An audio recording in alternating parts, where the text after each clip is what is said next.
Jordan Peele's latest movie, Us, completely shatters my expectations, but was it a good movie? Let's discuss.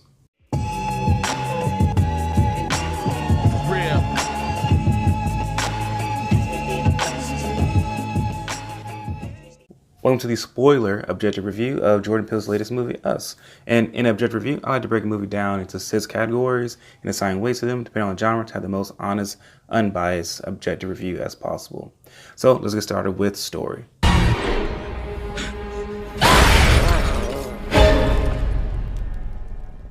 What are you people? It's us.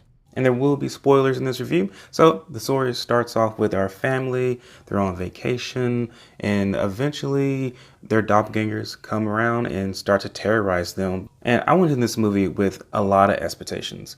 From the trailers, I thought it was going to be a much different movie. I thought it was going to be a movie about Black identity and losing yourself and your Black identity. What's it like to kind of come up out of the hood, essentially, and indoctrinate yourself into white culture, and maybe also dive into a little bit of that survival's remorse. I thought it might go into the mindset of a person who is always constantly being the minority. Like when I see that picture in the trailers of the black rabbit around all the white rabbits, I'm like, yeah, that's my life a lot of the time. And I thought this movie was going to explore what that does to the psyche. Like if it creates your own self-hatred for yourself, or if it creates a version of yourself that is in conflict with yourself. And the movie sort of goes down that path, but not at all when it comes to the racial undertones. So I really need to put that bias aside and just view the movie for what he wanted to do. And I feel like the story is more about all Americans and their American consumerism and how we lose our sense of self when we just conform and give into societal norms and standards. We sort of shove our own uniqueness down. Now, while I think this is the moral of the story, I think it is far too subtle. Within the story, you find out that Lupita Nyong'o's character came across her doppelganger when she was younger. And it really had a very dramatic experience on her life. Like she goes back to the beach where she had that experience and she is just tormented by it. One thing I do love about the movie is that Jordan Peele does away with these horror cliches. Like Lupita Nyong'o is on it. When she knows she's gonna have to run, she puts on shoes. She tells her daughter specifically, put on shoes. Like they lock the door, they do everything you need to do. She calls 911 immediately and things are just going awry. But they do everything they can to make sure they get out. Get out. And when the doppelganger family finally confronts them and starts terrorizing them, it is a very intense moment. And to again break down these horror cliches, that family beats that family and they meet up and they leave the situation. Like that's what you're supposed to do. You come across their friends, the white family, and they have their own doppelganger. So now I was expecting more of a, okay, this is everyone's self-identity being challenged here. But I don't feel like that theme is ever really touched upon. With that being said, there are some layers to support that notion, but those layers feel more like tiny Easter eggs that supports small things in the movie. Unlike the layers in Get Out, where it completely supported the narrative, completely supported just everything that went along with the film. And the explanation for these doppelgangers, for pretty much all of humanity, is not really clear at all. It's interesting because in Get Out, he gives a very clear, definitive answer to all these issues happening and all the plot lines, but here it's just really muddy and unclear. Eventually, our family defeats their doppelgangers one by one, sort of killing themselves. But that's part of the movie that was really unclear to me. I feel like Lupita Nyong'o's character was clearly going this arc of figuring out what empathy she really needed to have to really connect with these other shadowy people. I mean, she kind of displays this when she is trying to save the burnt boy, but then he just walks back into the fire, which was a pretty great scene. And then there's a big twist at the end where you find out that Lupita Nyong'o's main character is actually from the shadowy place and she switched places with her. And that would be a fairly decent twist, but first of all, I don't think it supports really or has any impact in the movie at all. The movie doesn't change. She's still the mother to those kids, so she still really cares about them. Also, I feel like the shadowy Lupita Nyong'o's character contradicts that. Like, she talks as if she remembers being that shadowy person. And the very ending is really unclear. And not only is it unclear, I feel like, all right, what now? So the family survives, but all the shadow people have a hand across America.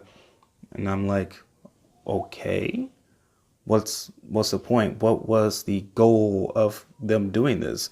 So all in all, I felt like the story was pretty meh. I'm gonna give it a 6.5 out of 10. That's on to emotion. Jason? Jason! Where were you? I didn't know if you were lost. Stick with me. I feel like most of the emotion I felt in this movie came in the first third of the movie, where Lupita Nyong'o's character is just really don't want to go back to the beach because of what happened to her. You can tell she does an amazing job really selling this. But as the story went further and further out there, it was way harder to really connect with these characters. And maybe it would have been better served if Lupita Nyong'o's shadow character was way more about getting vengeance on her life being stolen from her. Like those could have been some really great emotional scenes, stealing her away from her father, away from her mother, away from her potential family that she really wanted as a young girl. I mean, there just wasn't really any emotional scenes I can go back to and really connect with. So for that, I'm gonna give it a 7 out of 10. That's his action. We kill them.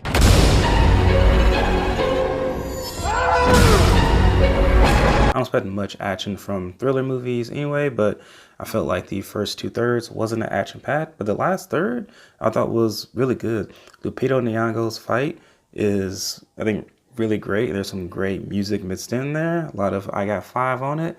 Great use of that song. And just the dance choreography with the fighting and Lupita's shadow character just seemed really unstoppable. Like she couldn't be hit. It was a really great fight. I felt like Lupita Nyong'o proved she can do it. Like give her more to do, Hollywood.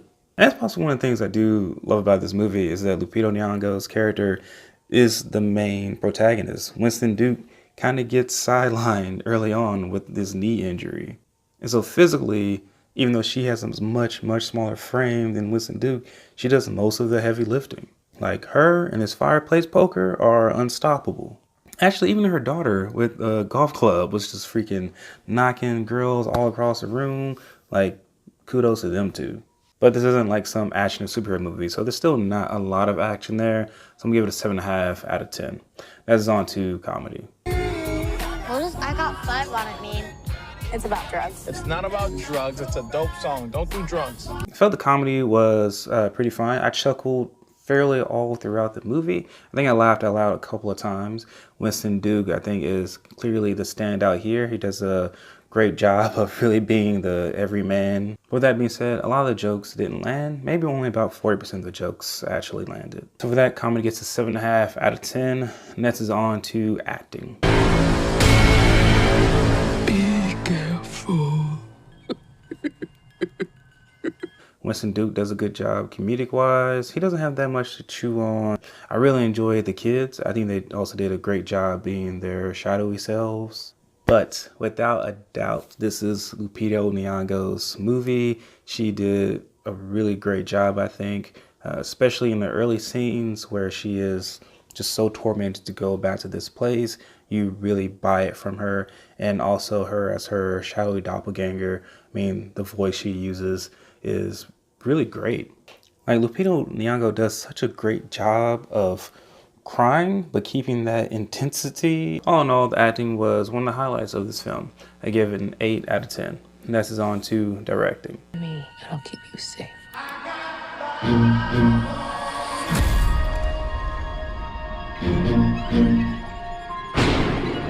With this film, Jordan Peele proves that Get Out was not a fluke. He is a terrific director. He does such a great job of cinematography. I mean, the way he frames these shots are magnificent and they're beautiful and just amazing to look at. And I absolutely love the way he uses music in his films. It's so unique. It's so him. I mean, the way he can use popular music, like I Got Five on it and some other popular music, and to the film, kind of contorting it to fit his theme and his tone. Also, his use of his score is done really well. I mean, there's a certain section, the first part of this film, where there's like a good 5 minutes of just hearing the score, and it is absolutely great. And I feel like he does a good job of really keeping the audience engaged. Even throughout this film, I kind of lost a little bit of the interest in the plot. I was still engaged as an audience member. The one thing I didn't like about his directing was the choice of tone. I feel like the first half of this film felt more like a horror drama story, and the second half felt a lot more like Zombieland. Like characters are counting kill counts. Like when the daughter nonchalantly is sitting in the front seat, I'm like, would you get out of there? Like, you should not be the one driving right now. And then she's like, listen, I should be driving because I got the highest kill count here. And then the mom was like, Lupita Nyong'o's like, no, I got the highest kill count. And like they're arguing about kill counts. It seems way more Zombieland than Get Out to me. But regardless, he did a very good job. Give that an 8 out of 10. And that brings us to our weighted average score of a 7.4 out of 10. Not what I was hoping for, but it was a fairly fine movie. Let me know what you think. Please like, comment, and subscribe. And sincerely, thank you for watching. I'm out.